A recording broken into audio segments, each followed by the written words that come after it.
પછી તમને પૂરું આધાર કાર્ડ જોવા નહીં મળે, તમારે ખાલી QR કોડ જોવા મળશે અને સ્કેન કરીને તમારી પૂરી ડિટેલ મેળવી શકો છો. આ આધાર એપ તમે કંઈ પણ જગ્યાએ યુઝ કરી શકો છો. તમારે ફિઝિકલ આધાર કાર્ડ રાખવાની જરૂર નથી. તો ચાલો, હું આધાર કાર્ડમાં તમે બાયોમેટ્રિક લોક કરી શકો છો, માસ્ક આધાર બનાવી શકો છો. એટલા માટે તમારે નીચે સ્ક્રોલ કરવાનું છે. નીચે સ્ક્રોલ કરો છો તો તમને આધાર સર્વિસનું માય આધાર સર્વિસનું ઓપ્શન જોવા મળશે. એના પર ક્લિક કરશો. એના પર તમે એડ્રેસ ચેન્જ કરી શકો છો, મોબાઈલ નંબર ચેન્જ કરી શકો છો, ઈમેલ આઈડી ચેન્જ કરી શકો છો. તમારે મોબાઈલ નંબર ચેન્જ કરવા માટે મોબાઈલ અપડેટ પર ક્લિક કરવાનું છે. એના પર ક્લિક કરશો તો દોસ્તો ખાલી તમારે 75 રૂપિયાનું પેમેન્ટ કરવાનું હશે અને તમારે ફિંગરપ્રિન્ટ મૂકવાની જરૂર નથી.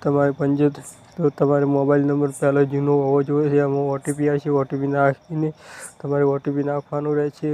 જૂના નંબરનો પર કયો નંબર બદલવો છે એ નંબર એના પર ટાઈપ કરવાનું રહેશે. પછી તમારે ફેસ ઓથેન્ટિકેટ કરવું પડશે. તમારું મોટું યાની કે ફેસ વેરીફાઈ કરવું પડશે. મોટું વેરીફાઈ કરવા પછી દોસ્તો તમારે OTP નાખવાનો. OTP નાખીને તમારે બીજો ઓપ્શન મળશે. આ પર ફેસ વેરિફિકેશન OTP નાખીને તમારે ફેસ વેરિફિકેશન કરવું પડશે. વેરિફિકેશન કરવા પછી તમારે મોબાઈલ નંબર નાખવાનો રહેશે. મોબાઈલ નંબર નાખીને દોસ્તો તમારે ત્યાં પર 75 રૂપિયાનું પેમેન્ટ કરવું પડશે. પેમેન્ટ કરશો તો તમારે 30 દાડામાં મોબાઈલ નંબર અપડેટ થઈ જશે. બિના આધાર સેન્ટર જાય